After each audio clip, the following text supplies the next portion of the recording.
Let's shift gears a little bit, Terrence. I want to talk about asset class because I really want to get your take Sure. on this. Because nothing really moves like Bitcoin. Like, do you think it should be its own asset class?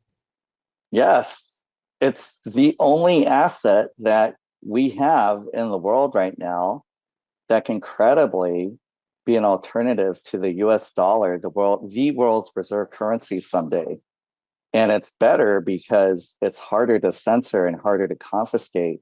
And we're in a digital surveillance world where the NSA, China, other countries, and Google and Facebook have all this data on us. And now everybody's using Chat GPT, training this AI that's closed source. It's owned by OpenAI, but it should be called closed AI because they moved it from open source to closed source. And we're just training this monster that could someday do very bad things to us. And we're just going to end up in a 1984 or more likely a Brave New World type of world where we think we have freedom and we don't. I mean, look, this is it's a very interesting perspective. I want to focus a little more just on the asset Sure. class part of it, though, Yeah, because also you hear a lot of conversation about Bitcoin as digital gold. Like, do you think that comparison is accurate? it's digital gold plus. It is like digital gold because, like gold, so there are three bearer assets that are worth having for most of your viewers who are maybe in North America. One is the US dollar. I'm sorry, Canadians and our Mexican friends. And the number two is gold. And number three is Bitcoin, because these are bearer assets that are physical cash, physical gold, and Bitcoin held in your own wallet when you self custody. Those are very hard for the government or Facebook or Twitter to deplatform you, to confiscate, or to censor, meaning they can't stop you from doing a transaction. If I have Bitcoin, I can just give it to you. Very hard for anyone else to stop it.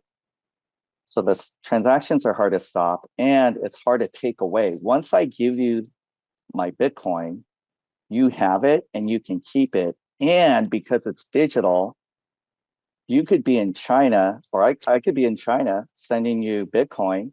No one can stop us. If I'm trying to give you $10 million of gold, Bobby, or physical cash, I'm not making it through customs. Even if I do, not only is my physical gold going to be detained when I arrive at your nearest airport, I'm going to be detained and you will be questioned as well.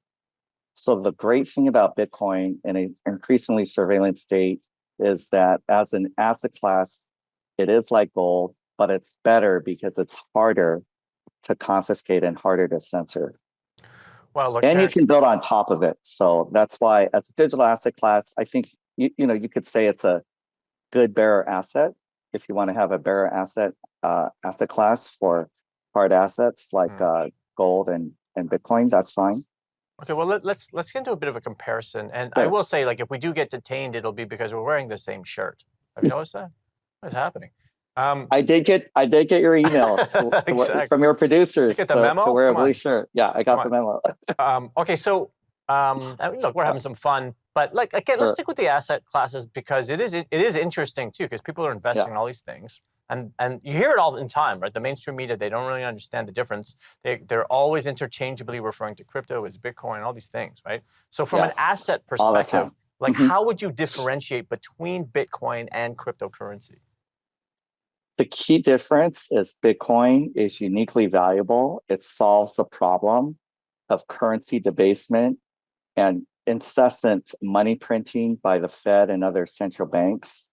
And it's very, very hard to confiscate, right? It's a hard bearer asset, limited supply bearer asset. Crypto has no real use case. They use the blockchain unnecessarily. Blockchains are slow and efficient. They require many people to verify transactions before the transaction goes through.